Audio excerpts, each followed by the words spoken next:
नमस्कार साथियों, मैं तुल भारत। और जैसे कि आप देख रहे हैं कि आपके सामने नील विद्रोह और उसके बाद आज हम कक्षा 8 की हमारे अतीत उसका पार्ट 3 ग्रामीण क्षेत्र पर शासन चलाना। आज हम इसके अंदर नील विद्रोह और उसके बाद क्या हुआ इसके बारे में पढ़ेंगे। तो नील कैसे ब्रिटेन के अंदर, जो ब्रिटेन से यहाँ पे शासक आए थे, उन्होंने किस प्रकार से यहाँ पर जबरदस्ती नील की खेती करवाई, क्योंकि यूरोप के अंदर, एशिया में बहुत ज्यादा मांग थी नील की, इंडिगो की। और किस प्रकार से भारत के अंदर जो एक व्यापार था और किस प्रकार से किसानों का शोषण किया गया, ये हमने ऊपर देखा, जिसमें किसान जो थी वो मतलब बहुत ज्यादा समस्या में आ गए थे। और आप लोगों ने ये पढ़ा भी था कि किस प्रकार से दिन भर उनको नील के अंदर खड़े रहना पड़ता था, कितनी मेहनत करनी पड़ती थी। आप यहाँ पे देख सकते हैं, बीटर वॉट है, किडवन होद है, और नील का उत्पादन कैसे होता था, हमने ये सब पढ़ा था। और कितना क्यों एकदम से मांग बढ़ी थी, इतना बेहतरीन नील की था हमारा। और उसके बाद में धीरे धीरे करके, जैसे यहाँ पे आप देखेंगे कि जो रैयत, मतलब रैयत आप हमने पढ़ा था किसानों के बारे में। और हमने मुनरो की नई व्यवस्था भी पड़ी थी, इसमें सीधे रैयत वाड़ी व्यवस्था, इसमें सीधे किसानों से कर लिया जाता था। तो ये भी हमने पढ़ा। तो बहुत ज़्यादा इम्पोर्टेंट रहा ये चैप्टर हमारे लिए। और इसके जो पुराने जो वीडियोस हैं वो बहुत ज़्यादा इम्पोर्टेंट है। अगर आपने वो नहीं देखे तो ज़रूर देख लीजिएगा, उसको मैं चैनल पे ज़रूर अपलोड कर दूंगा। और ऑलरेडी वह अपलोडेड भी हैं बहुत सारे वीडियोस, तो उनकी जो लिंक है वो सीक्वेंस में आपको डिस्क्रिप्शन बॉक्स में मिल जाएगा। अभी हम टाइम को ज़्यादा बिल्कुल भी वेस्ट नहीं करते हुए हम शुरू करते हैं कि नील विद्रोह और उसके बाद क्या हुआ था। तो मार्च 1859 में, मार्च 1859 में, आप सबको पता है कि 1857 में क्या हुआ था। ठीक है, 1857 के अंदर हमें पता है जो विद्रोह हुआ था 1857 का, जिसके अंदर पूरे भारत के अंदर एक लहर हो गई थी कि हमें इस विदेशी जो उपनिवेश है इससे हमें आज़ादी चाहिए। और किस प्रकार से मंगल पांडे, उसके बाद में फिर झांसी की रानी लक्ष्मीबाई ने झांसी में, और तात्या तात्या टोपे हो गए, आपके बहादुर शाह जफर, ठीक है, और खान बहादुर खां हो गए, और बहुत सारे लोगों ने बेगम हजरत महल, कुंवर सिंह, इन लोगों ने कितना सारा काम किया। मतलब काम तो एक वर्ड ठीक नहीं होगा, बात ये होगी कि आप ये देखेंगे कि उनका संघर्ष कितना जबरदस्त था भारत की आज़ादी के लिए। लेकिन 1857 में ये जो विद्रोह था ये दबा दिया गया। और उसके बाद में क्या हुआ कि 1859 में बंगाल के हजारों रैयतों ने नील की खेती से इनकार कर दिया। मतलब हजारों रैयत, हजारों जो किसान थे, उन्होंने क्या किया, उन्होंने नील की खेती से मना कर दिया।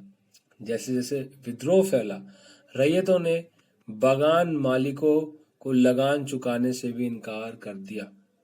वे तलवार, भाले और तीर कमान लेकर नील की फैक्ट्रियों पर हमला करने लगे। औरतें अपने बर्तन लेकर लड़ाई में कूद पड़ी। बागान मालिकों के लिए काम करने वालों का सामाजिक बहिष्कार कर दिया गया। बागान मालिकों की तरफ से लगान वसूली के लिए आने वाले गुमाश्ता, मतलब जो एजेंटों की पिटाई की गई। देखिए, एक चीज और पता लग गई कि आप गुमाश्ता, एक वर्ड आपको पता लग गया। ये यूपीएससी की जो तैयारी वगैरह करते हैं, जो या जो नॉर्मल भी कोई भी पढ़ाई तैयारी कर रहे हैं, उनमें ऐसे ऐसे वर्ड आ जाते हैं। तो हमें पता होना चाहिए कि रैयत क्या है, गुमाश्ता क्या है। ठीक है, तो जो वसूली करने के जो एजेंट आते थे उनको गुमाश्ता कहा जाता था। रैयतों ने कसम खा ली थी कि वे नील की खेती के लिए कर्जा लेंगे, ना कर्जा लेंगे और ना ही बागान मालिकों की लठियालों, मतलब लाठीदार गुंडों से डरेंगे। ठीक है, ये किसानों ने कसम खा ली थी। नील के किसान चुप बैठने को तैयार नहीं थे। क्यों क्यों नहीं थे? उन्हें बगावत की ताकत कहां से मिली? इसमें कोई शक नहीं कि नील की खेती अत्यंत दमनात्मक थी, लेकिन जो लोग दबे होते हैं वे हमेशा बगावत नहीं करते। ऐसा कभी कभी ही होता है। 1859 में नील रैयतों को लगा कि बागान मालिकों के खिलाफ बगावत में उन्हें स्थानीय जमींदारों और मुखियाई जो मुखियाओं का भी समर्थन मिल सकता है। बहुत सारे गांव में जिन मुखियाओं ने से नील के अनुबंधों पर जबरन दस्तखत कराए गए थे, उन्होंने ही नील किसानों को इकट्ठा किया और लठियालों के साथ आमने सामने की लड़ाई लड़ी। कई स्थानों पर रैयतों को बगावत के लिए उकसाते हुए खुद जमींदार गांव गांव घूमने लगे। जमींदार इस बात से परेशान थे कि बगान मालिकों की ताकत बढ़ती जा रही थी और बगान मालिक जबरन लंबे समय के लिए उनसे जमीनें ले लेते थे। नील के किसानों को यह भी लग रहा था कि अंग्रेजी सरकार भी संघर्ष में उनका साथ देगी, क्योंकि 1857 की बगावत के बाद ब्रिटिश सरकार एक और व्यापक विद्रोह के खतरे से डरी हुई थी। जब नील की खेती वाले जिलों में एक और बगावत की खबर फैली तो लेफ्टिनेंट गवर्नर ने 1859 की सर्दियों में इलाके का दौरा किया। रैयतों को लगा कि सरकार उनकी दुर्दशा से परेशान है। बरसात में मजिस्ट्रेट एशले ईडन ने एक नोटिस जारी किया जिसमें कहा गया था कि रैयतों को नील के अनुबंध मानने के लिए मजबूर नहीं किया जाएगा। इस नोटिस के आधार पर लोगों ने यह खबर फैल गई कि रानी विक्टोरिया ने नील की खेती न करने का हुक्म दे दिया है। ईडन किसानों को शांत करने और विस्फोटक स्थितियों को नियंत्रित करने की कोशिश कर रहे थे। उसकी कार्रवाई को किसानों ने अपने विद्रोह का समर्थन मान लिया। भाई, जो किसान थे उनको लगा कि क्योंकि 1857 में तो पहले ही एक अभी विद्रोह हुआ था और उस विद्रोह, उस रिवोल्ट, उस क्रांति ने अंग्रेजी सरकार के अंदर डर तो पैदा कर ही दिया था और वो ये नहीं चाहते थे कि अब दोबारा कोई विद्रोह हो। तो उन्होंने क्या किया, उन्होंने जो अभी बताया कि जो ये व्यक्ति थे यहाँ पे जिनका नाम था मजिस्ट्रेट एशले ईडन ने एक नोटिस जारी किया कि लेफ्टिनेंट गवर्नर ने भेजा था यहाँ पे इनको, गवर्नर जनरल जो या लेफ्टिनेंट गवर्नर थे, ठीक है, इन्होंने इनको ये सब यहाँ पे आए और उन्होंने देखा कि अंग्रेजों ने किस प्रकार मतलब अंग्रेजों के जो ये मिल मालिक थे उन्होंने किस प्रकार से थोड़ा वो किया हुआ था। वो ये कह रहे थे कि जबरन आपको इस जबरदस्ती नहीं एग्रीमेंट पे मतलब आपको साइन करना, आप इसको मना चाहते तो मना कर सकते हो। अब क्या हुआ, इसी चीज को किसानों को लगा कि भैया, तो किसानों को लगा कि ये विद्रोह का समर्थन मान लिया उन्होंने कि भैया लगता है कि अंग्रेजी सरकार हमारा साथ दे रही है। अब जैसे जैसे विद्रोह फैला, कलकत्ता के पढ़े लिखे लोग भी नील जिलों की ओर चल पड़े। उन्होंने रैयतों की दुर्दशा, बागान मालिकों की जोर जबरदस्ती और अत्याचारी नील व्यवस्था के बारे में भी लिखा। इस बगावत से परेशान सरकार को बागान मालिकों की रक्षा के लिए सेना बुलानी पड़ी। नील उत्पादन व्यवस्था की जांच करने के लिए एक नील आयोग भी बना दिया गया। इस आयोग ने बागान मालिकों को दोषी पाया, जोर जबरदस्ती के लिए उनकी आलोचना की। आयोग ने कहा कि नील की खेती रैयतों के लिए फायदे का सौदा नहीं है। रैयत मतलब किसान, है ना, तो याद रखना रैयत मतलब किसान है। आप इसको बिल्कुल भी आपको परेशान नहीं होना और इसको आप लिख भी लो, ठीक है, किसान, ठीक है। तो चलते हम आगे कि आयोग ने कहा कि नील की खेती रैयतों के लिए फायदे का सौदा नहीं है। आयोग ने रैयतों से कहा कि वे मौजूदा अनुबंधों को पूरा करें, लेकिन आगे से वे चाहे तो नील की खेती बंद कर सकते हैं। इस बगावत के बाद बागानों में नील का उत्पादन धराशायी हो गया। इसके बाद बागान मालिक बिहार पर ध्यान देने लगे। 19वीं सदी के आखिर में कृत्रिम रंगों का निर्माण होने लगा था, ठीक है। 19वीं सदी के आखिर में मतलब 1800 के जो आखिरी में जो समय था, जो 1890 का समय था या बाकी जो था, इस समय क्या हुआ था कि कृत्रिम रंग, आर्टिफिशियल रंग आ गए थे, डाई आ गई थी। डाई से कृत्रिम रंगों का निर्माण होने लगा। इससे उनका व्यवसाय भी बुरी तरह प्रभावित हुआ। फिर भी वे उत्पादन फैलाने में सफल रहे।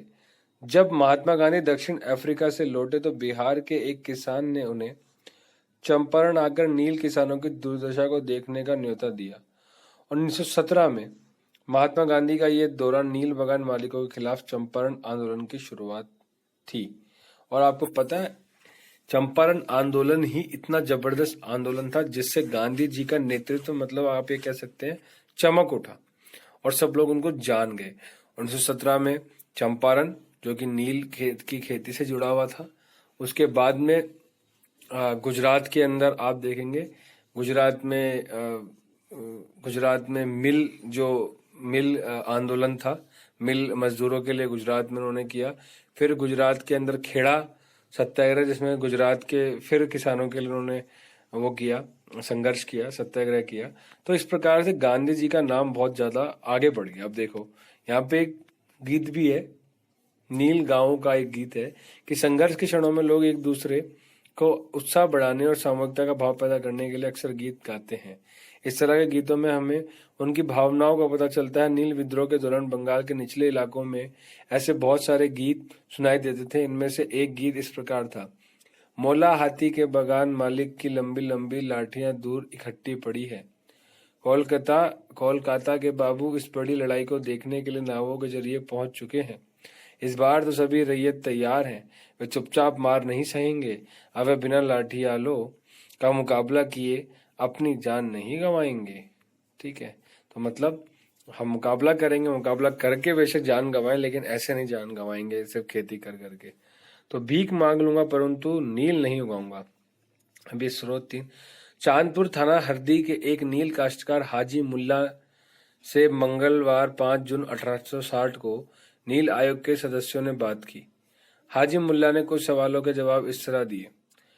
WS स्टीटन कौर, नील आयोग के अध्यक्ष, क्या अब तुम नील की खेती के लिए तैयार हो? अगर नहीं तो किस तरह की शर्तों पर खेती करना चाहोगे? हाजी मुल्ला, क्या बोलता है हाजी मुल्ला जी कि मैं नील उगाने को तैयार नहीं हूं। मुझे नहीं पता कि कोई भी नई शर्त मुझे संतुष्ट कर सकती है। श्री साले, क्या तुम ₹1 प्रति बंडल की कीमत पर भी खेती नहीं करना चाहते? हाजी मुल्ला, नहीं, मैं नहीं करूंगा। नील उगाने की बजाय मैं कहीं और चला जाऊंगा, भीख मांग लूंगा, परंतु नील नहीं उगाऊंगा। नील आयोग रिपोर्ट खंड 2 सबूतनामा पृष्ठ 67। मतलब ये नील आयोग की जो रिपोर्ट थी जो उस समय बनाई गई थी, ठीक है, इसकी जांच के लिए कि बगान मालिकों ने जबरदस्ती करी, किस प्रकार से क्या किया, उसमें आप ये देखेंगे कि उनके अध्यक्षों ने वहां के किसानों से बात करी और वहां इतने ज्यादा दुखी हो चुके थे किसान नील की खेती से कि उनको ये बोलना पड़ा कि मैं भीख मांग लूंगा और आप मुझे लालच दे रहे हो, ₹1 बंडल दे रहे हो। ₹1 उस समय बहुत हुआ करता था। आज से तो मतलब 150 साल पहले, 200 साल पहले की बात है, 150 पौने 200 साल पहले की बात है। ये 70-80 साल पहले की बात यहाँ पे की जा रही है। और आप देखेंगे उस समय भी इतना पैसे के बाद भी, ₹1 देने के बाद भी वहां किसान बोलता मैं भीख मांग लूंगा, लेकिन मुझे नील की खेती नहीं करनी। इतना दुखी हो गया था किसान नील की खेती से। कल्पना कीजिए कि आप नील आयोग के सामने गवाही दे रहे हैं। WS सीटन कार आपसे पूछते हैं, रैयत किस सूरत में नील की खेती कर सकते हैं? आपका जवाब क्या होगा? अब आप बताइए कि आपने ऊपर पढ़ा भी है, नहीं पढ़ा तो पुरानी वाली वीडियो के लिंक डिस्क्रिप्शन बॉक्स में मैं दूंगा और आप देखिएगा, आपको पता लगेगा। अब देखिए, वेस्ट इंडीज में नील उत्पादन, ठीक है, कैसे नील उत्पादन वेस्ट इंडीज में होता था। 18वीं सदी की शुरुआत में एक फ्रांसीसी मिशनरी जो बैप्टिस्ट लबात ने कैरिबियाई द्वीपों का दौरा किया और इस इलाके के बारे में विस्तार से लिखा। यह तस्वीर लबात की एक पुस्तक से ली गई है। इस तस्वीर में यहाँ के फ्रांसीसी बगानों में नील उत्पादन के सारे चरणों को दर्शाया गया है। बाएं सिरे पर आप देख सकते हैं कि गुलाम मजदूर नील के पौधों को सेटलर वॉट में डाल रहे हैं और एक और मजदूर एक मशीनी चरखी से घोल को घुमा रहा है। ठीक है, आप यहाँ पे देख सकते हो, मतलब जो थोड़ा बहुत जो चित्र है, ठीक है, और दाएं से दूसरा, ठीक है, दाएं से दूसरा, ओके, तो वहां पे कुछ घुमा रहा है कोई मजदूर। 2 मजदूर नील की लुगदी को बोरों में भरकर सुखाने के लिए ले जा रहे हैं। अगले हिस्से में 2 मजदूर नील की लुगदी को मिलाकर सांचों में डालने के लिए तैयार कर रहे हैं। तस्वीर के बीचों बीच बगान मालिक ऊंची जगह खड़ा होकर सारे गुलामों पर नजर रख रहा है। अब यहाँ पे चैप्टर हमारा खत्म हो गया है, ठीक है। अब आप खुद देखो कि क्या ऐसे कैसे कैसे मतलब आप देखेंगे कि क्या क्या चीजें होती थी, ठीक है। और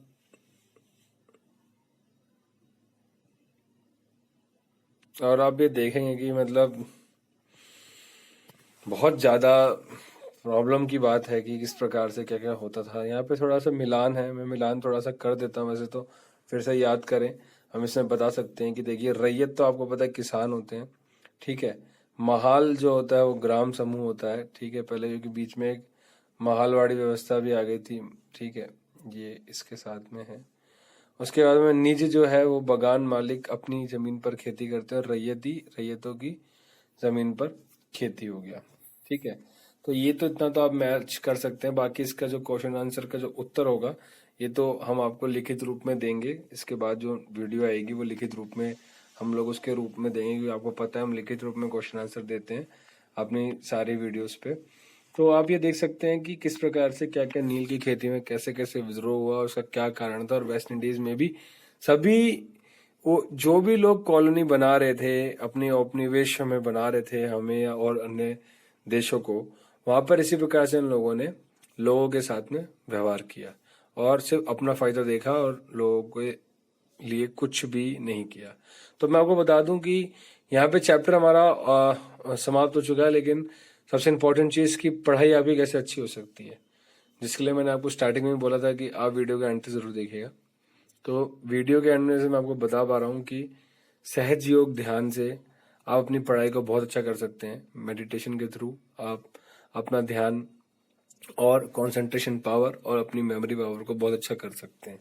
तो जो लोग भी सहज योग मेडिटेशन से जुड़ना चाहते हैं वो आपके स्क्रीन पे भी लिंक दिख रहे हैं, और डिस्क्रिप्शन बॉक्स में जाकर भी आप वहाँ पे जा सकते हैं, और आप उनको टच करके वहाँ पे रजिस्ट्रेशन करके आप क्या कहते हैं वहाँ पे मेडिटेशन में ज्वाइन कर सकते हैं। मेडिटेशन में बिल्कुल फ्री ऑफ कॉस्ट है, इसका कोई भी चार्ज नहीं है, और आपको ये जरूर जरूर जरूर बहुत फायदा करेगी। अगर आप चैनल पे नए हैं तो चैनल को सब्सक्राइब जरूर कर दीजिएगा, और बाकी जो वीडियोज अभी आपकी स्क्रीन पे और दिख रही हैं ये वीडियो, ये भी इनसे जुड़ी हुई वीडियोज हैं और प्लेलिस्ट है, इस पे भी आप जाके आप देख सकते हैं वीडियो को। तो घर पे रहिए, स्वस्थ रहिए, मस्त रहिए, जल्दी मिलेंगे। जय हिंद, जय भारत।